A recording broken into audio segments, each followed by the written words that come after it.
Welcome to Wow with JR, a podcast designed to help motivate others to grow by integrating practical skills, leadership principles, and teaching elements of the wilderness into our everyday lives. Now, for your host, Junior Humphrey.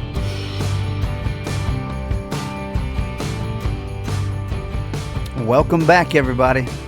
Here we are once again. So glad, so thankful to be with you guys. As usual, if you are new, please be sure to like, subscribe, and share our content, and definitely keep up with all the new stuff we got coming up. But today I wanted to dive in to a topic. It's a topic that I've been thinking on for a very long time and for a while, and that I've had some personal experience in, and that I'm sure other people can probably relate to. But I just want to throw this out, that there's a difference in motivation and manipulation. So that's the journey we're going to go on today. So that our leadership nugget is that. And the takeaway that I hope that you guys can hear from this is that we want to empower and add value to other people. At the end of the day, that should be our goal. That is our goal here at Wild, is to empower and add value to people. And the way to do that is by leadership example. And that's in everything we do, whether it's a class, an adventure, whether it is going somewhere speaking or teaching someone a trait or a skill. So with that said, motivation and manipulation. There's a huge difference between the two. And here's the thing that a lot of people don't consider, is they can both have a negative connotation or positive, depending on how you look at it. Let's take motivation, for instance. You can motivate people in a healthy way, or you can motivate people to do the wrong things. Or manipulation. You can manipulate people to do what you want out of selfishness, or you can manipulate a situation to make it better or safer, and then address the issue later. So there's a lot to dive into when it comes to this, but I just, you guys know how we like to do it here at Wild. We like to kind of integrate some real life stuff with the wilderness. That's just kind of who we are. So I want to take us back in time to a camp that I used to work at, and camp was a beautiful place. It was a place for rehabilitation and growth and new journey and new start for young boys, and I was very blessed to have spent some time there, and with that, I learned a lot. The counselors, or the chiefs as they were called, the other staff members, were incredible at working with kids. And in my first go with it, I'd helped out a little bit with youth ministry, but getting into it early on, the heart behind me was to motivate, but a lot of my earlier time there was spent trying to manipulate. And wasn't to get what I want, it was to defuse and have a good outcome. So long story short, these were kids from all different backgrounds, all different walks in life, and different situations and different things they were dealing with, different growth stages, development stages, mental, emotional, spiritual, you name it. So you guys get the gist. There was a mix there, and with that made it complicated sometimes to just motivate, because we're all human, and with us all being human, that kind of results in sometimes anger and emotions and frustrations and disappointment and all that come out from us as leaders, as the ones trying to set the example. Just a little side nugget I've always heard, and this is a golden nugget. I'm going to say it once, take it and don't lose it. Don't let them see you sweat. As a leader, that is one of those things. Do not let them see you sweat. We teach that a lot, and we train that way. That is a valuable tool. Distraction is another valuable tool. Distraction can save you from damaging a relationship or endangering somebody. But we can go into both of those in another podcast. But today, taking back to camp, so we're there. In just a little scenario, we are We're set up at camp. This is a wilderness outdoor camp, so we live outside. We build our shelters outside. All of our stuff, schoolwork, everything with the boys is done outside. There's a couple days a week that you eat in a mess hall. There's a couple days a week that you shower in a shower house. Other than that, unless it's just detrimentally dangerous to weather conditions, we are outside. There's outdoor showers and everything. So it's a full wilderness camp, and it's a beautiful, awesome thing. So each station we get to, one of the development things and teamwork things and relational building is each time we go to let's say, for instance, everyone's going to go pick up their clothes, okay? We take clothes up to the main office and they get washed, and then we cycle out our dirty clothes with the new clothes. But before we make that trip, it's a 1 to 2 mile hike up to the place. Before we make that trip, we gather up, we huddle up, and we come up with a plan. How are we going to do this? How are we going to execute this? Well, it may look like it's going to be fast, it's going to be smooth, and everybody's going to work together. Great. Fast, smooth, and unity, togetherness. So that's how we're going to execute it. And then when we get back, we'd evaluate. How did it work? If it worked well, we'd celebrate. If not, then we'd evaluate on how we could do better next time and how we can achieve those goals. Still in the midst celebrating the little wins, because little wins go a long ways. And a win is a win. So we got to celebrate those too. But with that being said, sometimes there were situations where it didn't go as planned. For instance, we got to pick the school setting. So if today was a day of science project, we would go explore and ramble the woods and dive into science that way. And part of that was, again, getting a game plan. How are we going to do this? Well, we're going to listen well. We're going to be efficient with our time. And we're going to stick to the task. So let's say that's the thing. Well, I do recall a time of walking to one of our things. Well, it didn't go that way. There started some nitpicking in the line, and then we're on the hike, and then some arguments kicked in, and here I am. My heart is to motivate these boys to be better people, to be stronger. And you got to think we're dealing with people from, depending on the group, it could be anywhere from 7 years old to 17 years old, 18 years old. And my group was the older of the bunch, so they should have had a little bit more maturity. That's what we was hoping to teach them. With that being said, I would often find myself trying to bribe or manipulate in a way of, hey, can we just get through this walk? Can we just get to the next place? Can we just get everybody there together, and then we can figure this out? Because if not, camp culture was, we figure it out. So a lot of times we would stop on the trail and we would figure it out. And we might sit there for 10 minutes. We might sit there for 2 hours trying to figure out or de-escalate or get this thing fixed. But it was a beautiful process because it actually worked. But in the midst, being a leader, you got to think, how do I motivate without manipulating these boys, these people in general? And think about that in your everyday life. If you're a business leader, if you're a leader in a business, if you're a leader in a program or whatever it might be, think to yourself, how can I motivate without manipulating?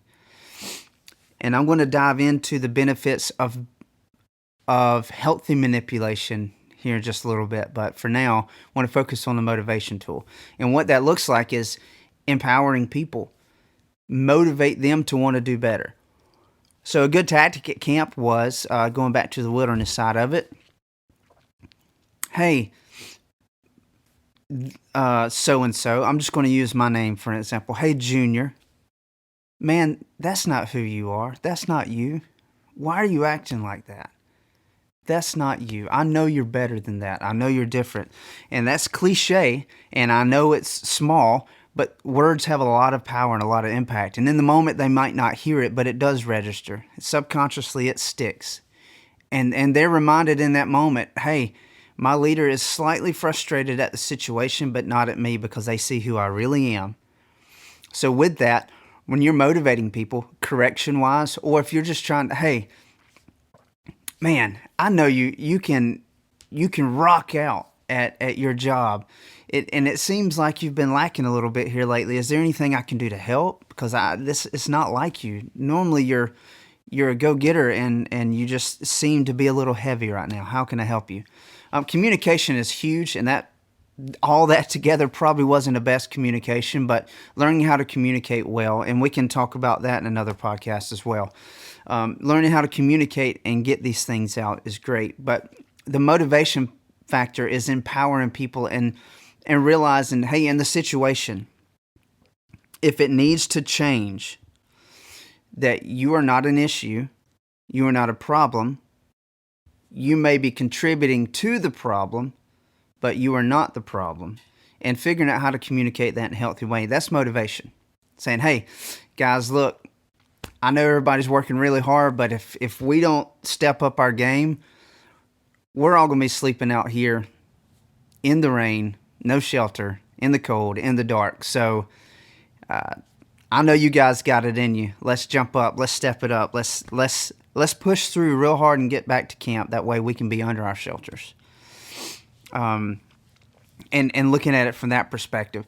Now, manipulation factor is, hey, if everybody will just be quiet and come on, I will give you all a candy bar, even though they're not supposed to have candy. I will give you all a candy bar when you get back. Or, hey, I'll give you $20 if you don't say anything about what you just saw when you walked in my office. I'll give you a bonus check if you don't tell anybody how much money we just stored over here. You know what I mean? And manipulation and bribing and things like that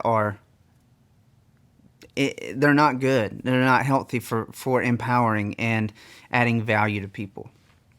So when we're talking about motivating, we want to motivate in a way that it is healthy. We want to motivate in a way that it puts the ball in someone else's court. But at the same time, as a leader, you want to motivate in a way of saying, hey, you can rely on me. I'm going to help be your gauge. I'm going to help be there when you can't see yourself getting off track. That's a good leader. A leader says, I'm here beside you to help redirect you. I think about Jesus in that factor. He is there to kind of redirect us, and he's by our side. He lets us hold the reins. It's ultimately in his control. The outcome is in his control, but he gives us the ability to make decisions. And that's what a great leader does, is they learn to bring up good followers. And a good follower knows that their leader is someone they can depend on, someone that can be counted on. And that's how you motivate people. Okay? Motivation can go south too. Hey, look, you won't believe what so-and-so said about you. I really think that you should go talk to him. Or, I heard there was a couple people in the break room saying that you're no good, you're lazy. I really think, are you going to let them talk to you talk about you like that? You know, that's unhealthy motivation. That is a motivation that can turn south very quickly. So, knowing the benefits, knowing the style of motivation you're doing is important, okay? And keeping a healthy perspective of, hey, am I adding value to people? What is the gain in what I'm doing? What is the outcome? What is the return of investment? You're not looking to get anything, but hey, if you can raise up a great leader, guess what? That's one more person that can help you raise up someone else. So return of investment is a good thing in leadership. Now, jumping over to the manipulation side. Man, we hear all the time, they're being so manipulative. They're manipulating me, blah, blah, blah. It's always got a negative vibe. And as it should, manipulation is manipulation. I mean, it is a selfish act to get what you want. You're trying to manipulate it. Think of a process that's been going a certain way for 20 years and you want it to be faster, so you make a few manipulations to it to make it faster. Sometimes there's not a whole lot of harm in it, but other times it can be very detrimental. So let's dive into manipulation a little bit. I think of manipulation as looking at, well, let's backtrack for a moment. There is healthy and unhealthy manipulation, and I only condone what I call healthy manipulation if it's life or death, or if you see a very avoidable conflict that could still harm someone's reputation or long-term goal. So I'll call that momentary manipulation, a healthy momentary manipulation. And I'm not condoning you to manipulate anybody. I'm just sharing my personal thoughts. And please comment and take it or leave it, or correct me, call me out. I'm willing to talk, and we can even get on here and debate about it. But when I think about that, think about the outcome of, let's say you get held up in a grocery store, and this is really extreme. You get held up in a grocery store and you're there with your family, and you are manipulating your way out of a seemingly bad situation. That is a fight or flight tactic. That is a survival mode thing. That's different than saying, hey, I know I can talk to so-and-so and he'll do anything I ask him to, so I'm going to have him go in here and I'm going to have him do that. That takes the sweat off my back, and that everybody's going to look at him, not me. That's a totally different thing. So when it comes to what I call healthy manipulation, that's what healthy manipulation looks like to me. Getting yourself like in that situation where you're trying to be safe, okay? Going back to camp, let's go back to camp a little bit. So a lot of times these boys would get to where they're just upset and angry, and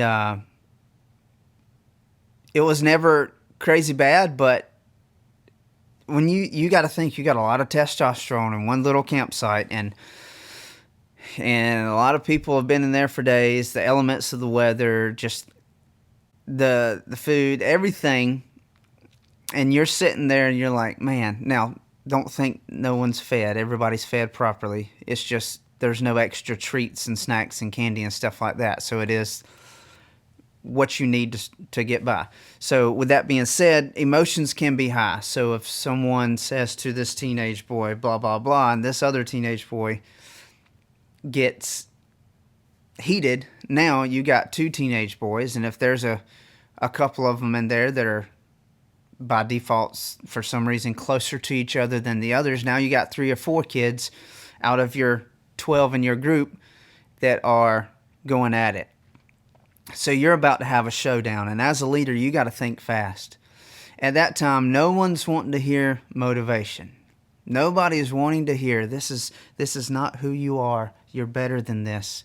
It is great to remind them of those things. So, hey, guys, look, I know every one of you are above this. You're about to be adults. You can think better than this, and you can act better than this. And then in that moment, you insert a little healthy manipulation. Whatever it may be. If it's, this is where distraction is great. A healthy manipulation in the form of a distraction is incredible. A lot of times, making someone laugh can de-escalate a lot. So in one of those situations, the chiefs or the counselors are really good at playing off each other. So you could just this, ayo, the other one's, ayo, daylight's come and me want to go home, or whatever. And you just get everybody involved, and then you start running around acting silly. You totally distract from what's going on, and then you move out of that atmosphere. Hey guys, let's go over here to the wood yard. Let's see let's get a dance off. All right, now it's all out of your system. Hey, let's all huddle up in a healthy circle. You guys over here, you guys over here. Let's talk about what just happened. Let's air this thing out like men, like adults. Come on. And I tell you from experience, I've seen it work. I've seen it work with adults. I've seen it work with kids. And every situation will not be that easy. There is work in diffusing. There is work in de-escalating a very bad time. But that's what I consider healthy manipulation. Now, I've also seen the other side of it. Hey, Junior, he'll do whatever you ask him to. He'll be there forever. Just you won't have to worry about him. Or, and I'm just using my name, Junior loves to serve people, so we're going to get him to get all the firewood. And we're going to let him know that he is serving everybody and he's doing something good. And we're going to empower him and really play on his emotions, because if we can make him feel like he's doing something good for somebody, he's going to continue to do it. That means we get to kick our feet up. We don't have to go get firewood. So, just kind of regroup here. Catch us up. We are talking about right now, we've discussed motivation and we've discussed manipulation and the healthy and unhealthy side of it. So to bring all this kind of into the neck of the funnel here, when you put the two together, motivation with manipulation, that could be dangerous. Manipulation with motivation could be healthy. Think of it. Think about it. Think about what we were just talking about. The diffusing the situation, that's manipulation with motivation. So we are distracting the people to motivate them to do something better. Okay? It can also be bad if you're motivating them to do something bad. And then the flip side. So you got to kind of think of where you're going in life. Here's my encouragement to you in the leadership nugget. Think on the latter side of the greater good, of adding value to someone. How would you want someone to treat you and talk about you? How would you want someone to utilize you or have you be a part of their team? I can tell you right now, it is not hard to know when you're being used or manipulated. It is not hard to know or notice when you're being motivated. If you have someone who has your absolute best interest at heart and they are adding value to you and they are empowering you, you will never feel like a hindrance. You will never feel like you have to prove yourself. Let it sink in for a minute. But if you have someone who's manipulating you, you'll always feel like you're not up to par because you're having to do more, or you're always doing more, or you'll notice, hey, my eyes are open now, and you take a back seat a lot, but you take a lot of the credit. You take a lot of breaks, but you claim you've been a part of all the work. It's not a healthy place to be. And as leaders, I want to speak to the leaders here. There's this quote from a movie, and I don't know who originally quoted it, but it says, "A great man does not seek to lead, he is called to it." Leadership is something you can train and teach, but leadership is much deeper than that. Good leadership comes natural. Good leadership comes from within, and it comes from a good place. Now, leadership can be misconstrued, and it can be ruined and turned sour, but good leadership is not something, it's natural. So if you want to be a good leader, you got to practice living a good life. And I'm not telling you to be holier than thou. I'm telling you to have others' interests in mind. Think about others' families when you're thinking about getting to yours. Think about everybody else's plans and dinner arrangements when you're thinking about going to yours. Think about everybody else's struggles and hardships and what you're teaching them when you think about yours, the extra training and stuff you do and you go through. The thing to remember is you are not above anybody as a leader. If anything, you should be right there with them. Leaders can't lead if they're up top. Leaders have to be at the front of the group. Leaders have to be within the group. Leaders often sometimes have to retreat to the back of the group. A good leader is in the mix. Now, don't get me wrong, they're not in the weeds because they still have to see what's going on. They still have to lead, so they can't be in the nitty-gritty. But a good leader knows what's going on around the nitty-gritty. A good leader knows. A good leader is involved. So I want to speak to you guys, to the leaders, guys and girls, to the leaders out there. If you are a leader currently, or if you're seeking to be a leader, or if you feel like you've been called or placed to be a leader, please let me tell you, think about the people you are leading. Think about those. I'll take us back to camp, okay? Think about the boys that we are leading. That camp is a very private and protected place. A lot of growth and rehabilitation happens there. So there's a lot of privacy and non-disclosure there. But the cool thing about it is once the kids graduate, they're adults. They can do what they want. And I've had several of the kids reach out to me and write letters or reach out to me on social media and just say, hey, it may not have felt like it, but I'm thankful for you. This is what I'm doing with my life now. This is where I'm at now. I think about the student ministry. I've had a ton of people I've led, students that are now, some are married with families, some are starting careers. And it's just really cool. I'm not doing it for any return, but getting a return back of them saying, hey, this is where I'm at because of who you are, because of who you were in my life. That leadership is all about that legacy you leave behind, and we've talked about that before. But think about those things. When you're motivating someone, you're wanting to motivate them for themselves, not for you. Yes, you have a goal and a task in mind, and if you assign them to it, then it is expected that they get that done. And good leadership lets them know and helps direct them in getting the task at hand done. But great leadership thinks about the person doing the task and helps invest in that person. So it is awesome getting handwritten letters or hearing stories. Still to this day, hey, Chief Josh, or hey, Junior, guess what? This is happening, blah, blah, blah. Or people I've mentored still reach out to me and I still hear from them and we stay connected, and it's good hearing their journeys. And I've been some of them long removed from, but it's really cool that something I said or did as a leader in their life made an impact in such a way that they're still grateful and thankful for it. So think about that. As leaders, you want to make those investments. As leaders, you want to realize that people, yes, they come and go, but people have value. And as a leader, showing someone that value. And think about it. If they're not right for your team, help them. Help them, motivate them in somewhere they're good. If they're not good at what they're doing, give them something they can succeed at.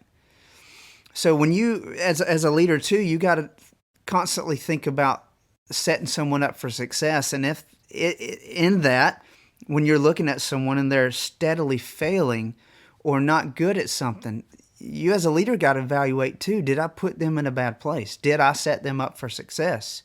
They may want it really badly, but where are their talents? Where are their gifts? Where are their strengths?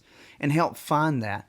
So bringing all this to a kind of a head as we get ready to close here shortly. As a business leader, as a church leader, as a just general leader, if you're in the outdoors, if you're doing training, if you're a teacher, no matter where you are, think about the people you're leading. Think about the people that have led you, that have gotten you to where you are. Some of their tactics may not have been great, so take the good tactics. Now, little disclaimer here. I'm not saying that sometimes tough love's not good. Tough love is great and it's needed. I'm not saying baby everybody. By all means, tough love is necessary for growth. Jesus himself showed us that. But Jesus was able to show us truth in love. He didn't show us one without the other. So keep that in mind when you're showing tough love, truth in love. You can't have one without the other in great leadership. But with that being said, I hope this has motivated you guys a little bit. little plug there. Hope this has encouraged you a little bit to be a great leader. I would love to hear some feedback and some comments on this, and maybe we can expand this into another session. So please, if you are able to go on Spotify and listen, there's a place where you can comment, and there I'll put a question up there of what do you think about this episode. Please feel free to comment on that. Reach out to us over email, wildernessild@gmail.com, or any of our social media platforms, Facebook or Instagram. It's the same, Wilderness ILD. Follow us on all those, and let us hear what you think about this podcast. If you want me to expand on anything, or if you have any questions or comments on anything that I've said in here, please, let's break this down together. We are a family here. We're raw, and my job and my goal and the team is for us to add value to you. So if there's something that I can do better in this explanation or this expansion of this topic to help add more value to you, please, by all means, share it with us. I'm done rambling. I cannot wait to see you guys next time. So be sure that you're subscribed and you're sharing this content with others so we can help grow. But in the meantime, until we meet again, or until I talk to you again, stay true, stay wild. You've been listening to Wild with JR. Join us next time for more insight and encouragement to help you live out your full leadership potential.